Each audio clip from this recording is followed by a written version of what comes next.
বাংলাদেশের মানুষের জীবনের এই ঐতিহাসিক অর্জনকে গোটা ৩৬ দিন ধরেই নানাভাবে স্মরণ ও উদযাপন করবে ইউনাইটেড পিপলস বাংলাদেশ।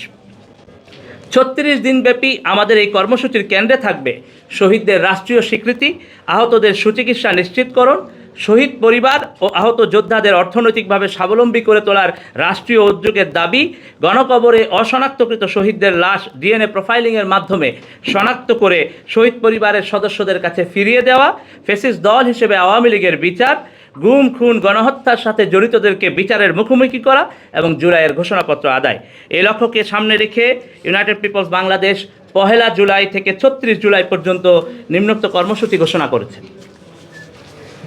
১ জুলাই থেকে ৩৬ জুলাই পর্যন্ত দেশব্যাপী গণসংযোগ চলবে। ৪ জুলাই বরিশাল বিভাগীয় গণসংযোগ, ৫ জুলাই রংপুর বিভাগীয় গণসংযোগ, ১১ জুলাই চট্টগ্রাম বিভাগীয় গণসংযোগ, ১২ জুলাই সিলেট বিভাগীয় গণসংযোগ,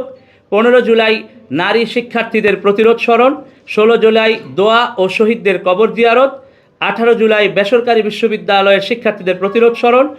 ১৯ জুলাই রাজশাহী বিভাগীয় গণসংযোগ, ১৮ জুলাই খুলনা বিভাগীয় গণসংযোগ, ১৯ জুলাই রাজশাহী বিভাগীয় গণসংযোগ, ১৯ জুলাই মাদ্রাসা শিক্ষার্থীদের প্রতিরোধ স্মরণ, ২০ জুলাই মেহনতি মানুষের প্রতিরোধ স্মরণ, ২৫ জুলাই ময়মনসিংহ বিভাগীয় গণসংযোগ, ২৬ জুলাই ঢাকা বিভাগীয় গণসংযোগ, ১ আগস্ট জুলাই ঘোষণাপত্রের দাবিতে বিক্ষোভ মিছিল, ৩রা আগস্ট হাসিনা পতনের এক দফা দাবি স্মরণ, ৫ আগস্ট গণ অভ্যুত্থান ও নতুন বাংলাদেশ দিবস উদযাপন। এছাড়াও জুলাই ঘোষণাপত্রের দাবিতে সকল রাজনৈতিক দলের সাথে সৌজন্য সাক্ষাৎ, পাশাপাশি আপ বাংলাদেশ সারা দেশে সাধারণ সমর্থক বৃদ্ধি কার্যক্রম পরিচালনা করবে ইনশাআল্লাহ। ইউনাইটেড পিপলস বাংলাদেশ বিশ্বাস করে গণ অভ্যুত্থানের ফলে গঠিত সরকার এই দেশের জনগণের পালস বুঝতে সক্ষম হবে এবং জুলাইয়ের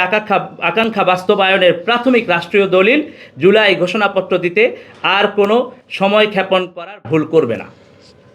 জুলাই আমার, জুলাই আপনার, জুলাই বাংলাদেশের আপমর ছাত্র জনতার, জুলাই সবার। আগামী দিনের বাংলাদেশের রাজনীতি ও নতুন বাংলাদেশ নির্মিত হবে বাংলাদেশের আপমর ছাত্র জনতার জুলাইয়ের এই গৌরবোজ্জ্বল লড়াইয়ের ফলে যে আত্মত্যাগ এবং কোরবানি, তাকে সামনে রেখেই জুলাইয়ের আকাঙ্ক্ষার বাস্তবায়নই হবে আগামীর বাংলাদেশের রাজনীতি।